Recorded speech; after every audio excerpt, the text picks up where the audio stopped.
Oh, yeah, pipe smokers. Yeah. This is the Paul Gilson YouTube channel. And you guessed it, I'm Paul Gilson, aka Paul the Pipe Guy, live in the outskirts of Rochester, New York, in the United States. Yeah. So we're going to have a nice mellow smoke together tonight. All right. I've got something great loaded up in my favorite pipe. So grab your favorite pipe, grab your favorite blend, grab your favorite beverage, and let's have a Monday night smoke together on the 14th of April, 2025. Happy Monday. Okay, yeah. So I have my favorite pipe of all, my Rhodesia pipe. Rhodesia, however you pronounce it, Mark Hill. And Mark Hill gifted this to me. This was not a cheap pipe. And Mark, actually, the pipe maker knows Mark. And Mark had this made exactly to his specifications and gifted it to me 2 or 3 years ago. And it's just become my favorite go-to pipe. I love it. And in it, and I've been thinking about this all day, is some Black Irish Twist. I actually loaded the bowl up yesterday, and it's been sitting in my little rosewood pipe holder. Yeah. So it's dried out where it's going to burn well. So let's start something on fire. Yeah. Mm.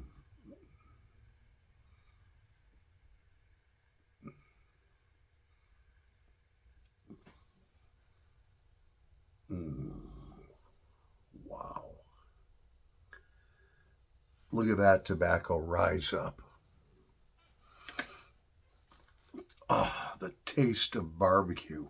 I'll tell you, between G&H Black Irish Twist, I have G&H Brown Twist, and G&H Rum Twist.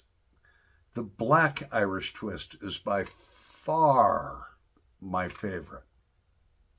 The Brown Irish Twist is supposedly stronger than the Black Irish Twist, but the Black Irish Twist will kick your butt. Trust me.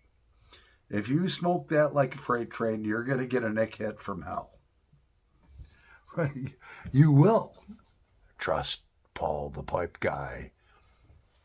Trust the blue-eyed asshole. Yes. They used to call me the blue-eyed devil. All the women called me the blue-eyed devil. Now they just call me the blue-eyed asshole. I do have blue eyes. Look at that. Oh, piercing blue eyes. Anyways, so yeah.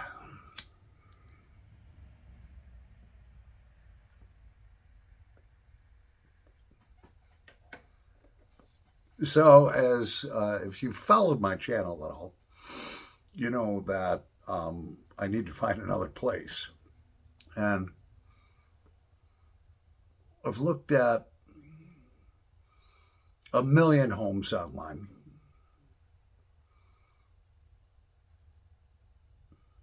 I've actually physically looked at 5 homes. And I've put in one offer, which we all know the story behind that. It got accepted, and then things went south on that. It is what it is. And I went to look at another house right after work today at 4:30, and the house is just inside the city limits of Rochester. And I was thinking to myself, you know what? I just want to, I got to check this house out. It's a 4-bedroom Cape Cod, finished basement, 20 by 20 foot, 2.5 car garage.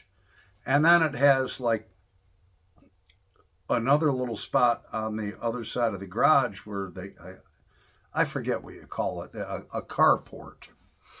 And so it's on a small lot, and that's okay.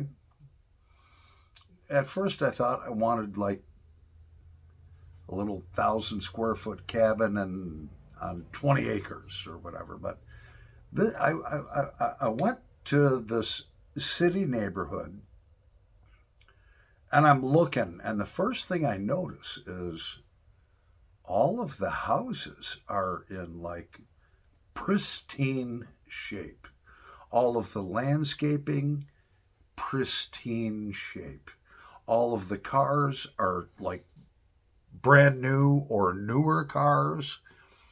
And there were people walking their dogs around the sidewalk after they got home from their job. And I met some of them, and they were very nice. And so I called John Kruger, my buddy John Kruger. And I talked to him and his wife, Paula. And I said, well, here's the situation, blah, blah, blah, blah, blah, blah. And he's like, look, don't decide anything yet. Go into the house. Check everything out. Flick the light switches on, make sure everything all works. And so I spent a half hour there with my realtor. And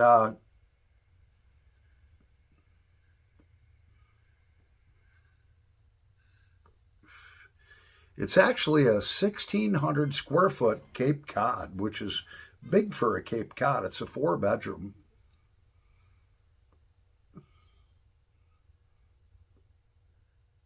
It has a finished basement. The furnace is less than a year old. And I told my realtor, I says, look, an Italian couple owned this house. She's like, how do you know? I said, look, they got a carport, all right? I'm sure there was a kitchen in there. There's a full kitchen where the kitchen should be, and downstairs there's another kitchen. I said, Italian people own this. Plus there's like wrought iron like railings on the front porch, a wrought iron door screen on the screen door. I was like, Italians own this. This is an old Italian neighborhood, and the basement was dry as could be. So I said, look, they want $95,000 for it. And the way things are working in New York State now, upstate New York at least, they're playing this kind of an eBay game, all right, where they'll list a house at a lower price. The house is assessed for $140,000. They listed it for $95,000, and they said, we're having an open house. Come one, come all. Every offer has to be due by tomorrow at noon, and we're going to make a final decision on who the winner is. And so I was like, look, it's $95,000. What do you think about a $110,000 offer? And my realtor, she seems like a very honest woman. She's, I think, Bosnian. And she says that's not going to get you the house. I looked at all the houses around on this street and the neighborhood. They've all sold for $140,000 to $180,000. My max budget's $130,000. So I said, all right, well, your boss told me a little trick. She's like, yeah, what's that? He says, let's do my max offer. My max offer is $130,000. That's my maximum approval. My banker can't get any more than that. And I've done all the numbers. I got a background in finance. I know I can't afford anything more than $130,000. $130,000 house. I says, let's put in this offer with a contingency where I'm going to offer $130,000. If I'm the highest bidder, I will pay $1,000 more than the next highest bidder. So if somebody comes through and they say, hey, you know what, $95,000 you want for the house, we'll give you $115,000. If they do that, my offer of $130,000 is the highest. I get it for $116,000. $1,000. So we put that in there, that if I'm the highest bidder, I get it for $1,000 more than the next highest bidder. That's the game they're playing now, you know.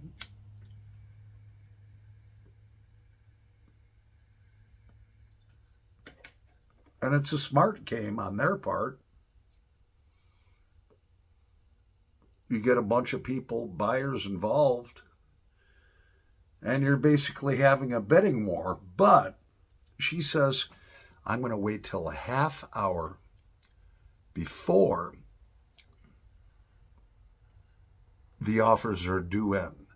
She says, because a lot of times the realtors, if I put it in tonight for $130,000, there's going to be a bunch of realtors on the phone saying, you better tell your client they better offer more than $130,000 or they're not getting the house. I'm going to slide it in there, she says, at the last minute. And she's going to try to snipe the house for me. I just had a super comfortable feeling about the neighborhood. It's an old Italian neighborhood. There's been many people of color that have moved in there. I've seen them. They're driving brand new cars. Their house is impeccable. Their landscaping is impeccable. They're good people. I don't care what the fuck color you are. Look, if you're a good person of color, I'd rather have most of those people as my neighbors than white people, really, when it all boils down to it, because they're believers. They might be Baptist, but I won't hold that against them. Paul the Pipe Guy's got to take a little break because I have to pee. I'll be back in a nanosecond. All right, so we're letting this pipe rest. I've graduated to a cigarette. So I spoke with my realtor, and I says, look, I really want this. It's a brick house, too. A brick house. And I really want this house bad. And you know what? If someone held up that house that I lost, that, you know, you guys that have been watching, I got an offer accepted on a house, and then all of a sudden it was not accepted because some guy pulled the race card and says, oh yeah, you say it's sold to Paul, you're just telling me that because I'm Hispanic, I'm going to sue you. And everyone got scared. That's the basic thing in a nutshell. And then they were really scared, didn't stand up to the guy, and they accepted his offer, which was $5,000 more than mine.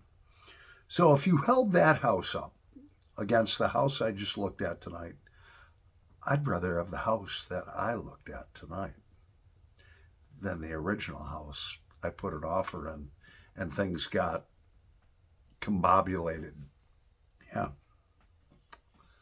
So cheers. We're drinking some Genesee Red Eye tonight. Yeah, we're drinking a couple Genesee beers. Yep.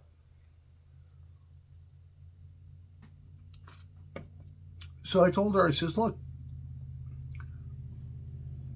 do your tactics, whatever you got to do. Let's get that offer on. I hope to hear from you tomorrow. And you're like, hey, you won. You're a homeowner. You got the house. But if not, I'm not going to get discouraged.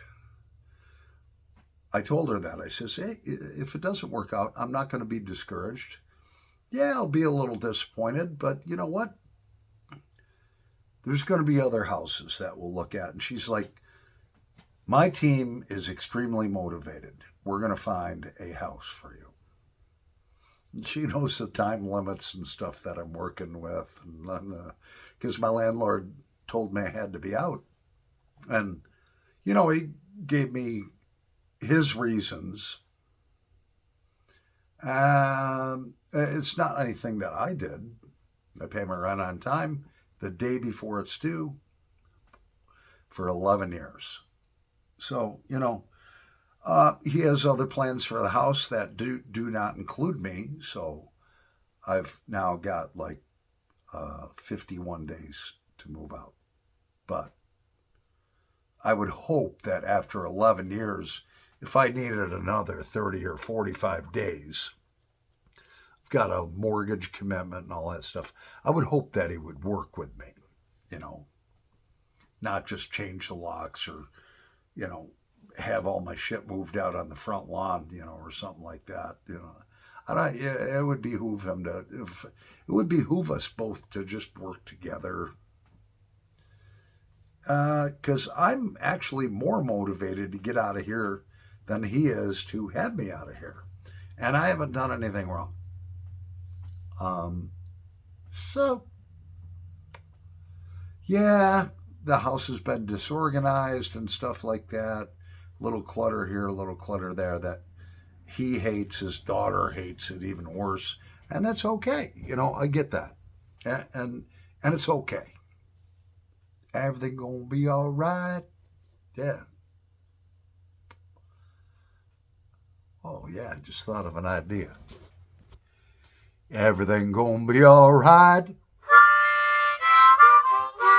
Everything gonna be all right. Everything gonna be all right. Everything gonna be all right. Yeah, everything gonna be all right. So I did that Randy Travis song. I think between the Randy Travis song, because some people don't like to see people sing on their YouTube pipe community channel. I think between that and I think between me sharing that, hey, you know, I'm going to share my testimony on my faith in the Lord and gave my heart to Jesus. And I said, hey, you know, if you don't like that, just skip by that or unsubscribe. I think between the music and that, I lost, I don't know, 3-4 subscribers, but it's okay, you know. The ones that are there are the ones that count. You gotta move. You gotta move. You gotta move, child. You gotta move. When it's right. Yeah, baby. You gotta move.